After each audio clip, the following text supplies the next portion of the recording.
Boy, is it coming down in sheets. It's just blowing all over the place. This is out the side door of my shop. You can see how much is coming off the roof. It's just, whew.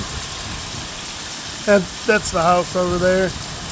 And then we have an outdoor cabana, which is really nice. It's got a grill in there and hot tub and stuff. Anyway, I wanted to talk about what I'm doing in my shop. I know I do this quite often, and I've recently been asked, or people are like, "Oh, you're not going to get it done." Specifically, they were talking about a Triumph bobber, right?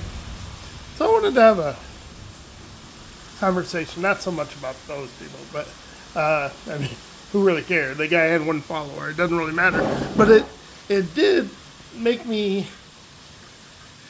think to myself, maybe I should explain the process of when you have so many things to do. How do you determine what's next? What is the thought process that I go through when I'm looking at, hey, what am I going to work on now? So let's talk about that. First thing is, I seem to be incredibly interrupt driven. So if a friend of mine shows up and says, Jim, can you fix my Shriner's car? Yeah. Jim, can you weld this new tool for me so that I can adjust this thing? Sure, let me make that for you. Very interrupt driven, right? I'm working on some custom cabinetry for somebody, helping them, which sometimes takes longer than doing it yourself. Either way, I wanted to talk about some of these things. So, specifically the bike. Well, how long it's going to take to do the bike? I get a lot done on the bike pretty quickly. And then we adopted the kids, and life got in the way, and we moved 3 times, and I was never in a position where I actually had a shop that I could work on things. Well, I am now. But now there's a process. So let's talk about the process. I can get some of the work done on the bike, but I can't finish the work on the bike until I get my plasma table running properly, which almost done. I only have one last thing to do, and then I can run it. I just need to run an air hose. Probably be one of the next things I do. Hopefully by the time this weekend's over, plasma table is fully functional.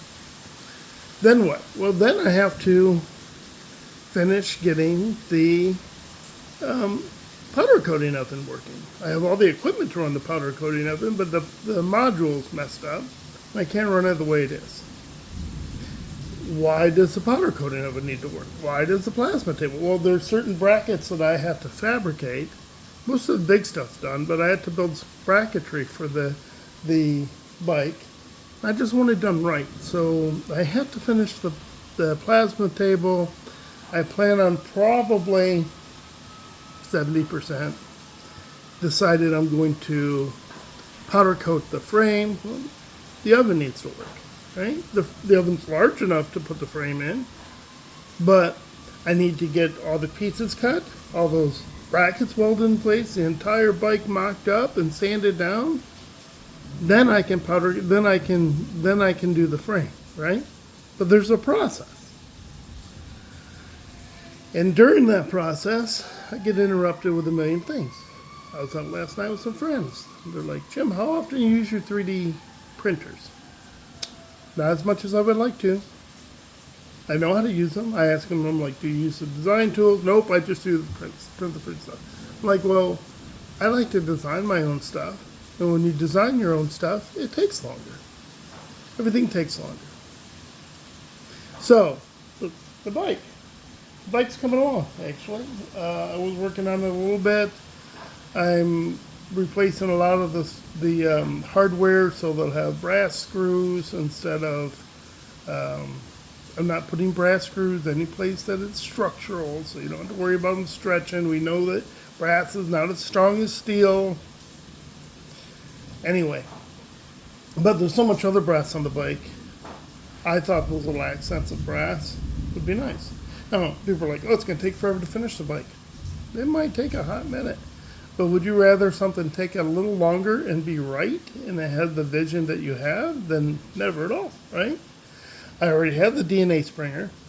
I already have the custom oil bag. I already have the custom oiler, right? That's going to be mounted above the chain.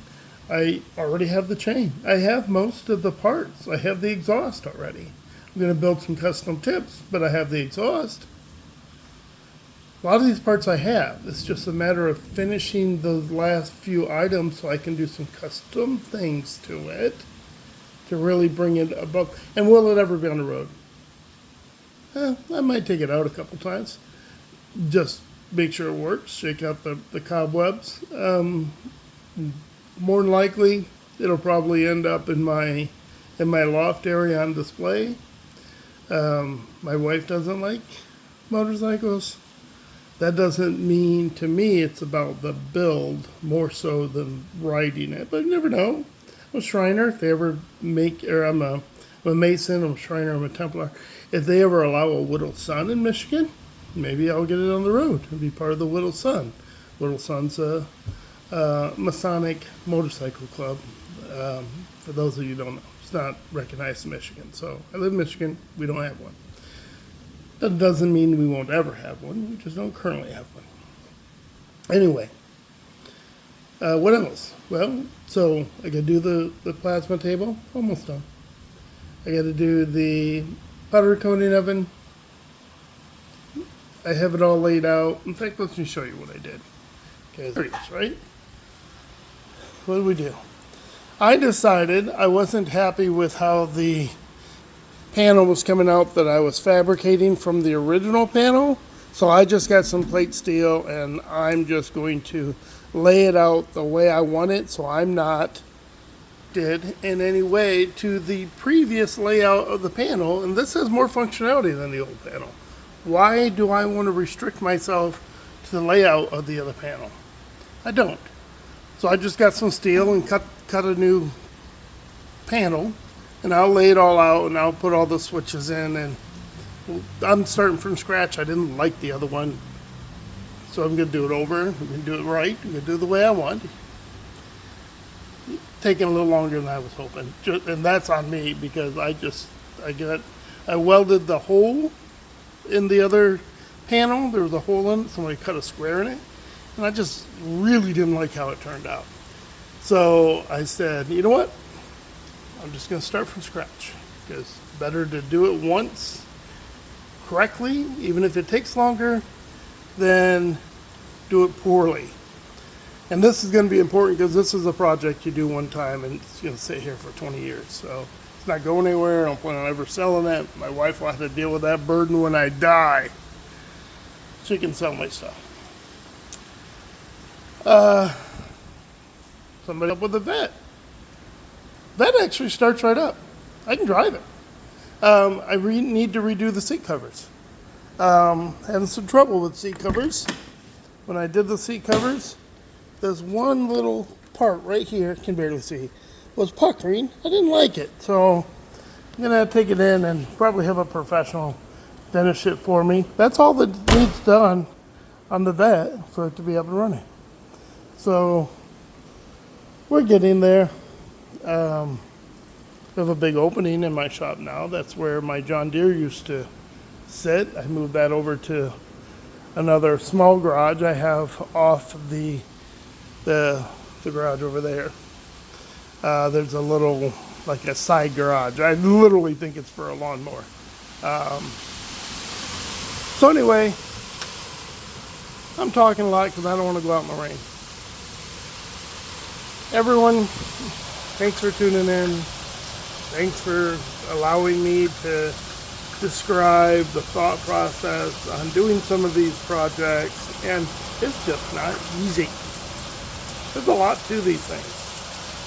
And I'm incredibly interrupt driven. If every one of you out there talk to my friends, say, don't bring Jim any other projects till he finishes this, that would help. Actually, I'll always be available to help out my friends. Have a great day. Bye.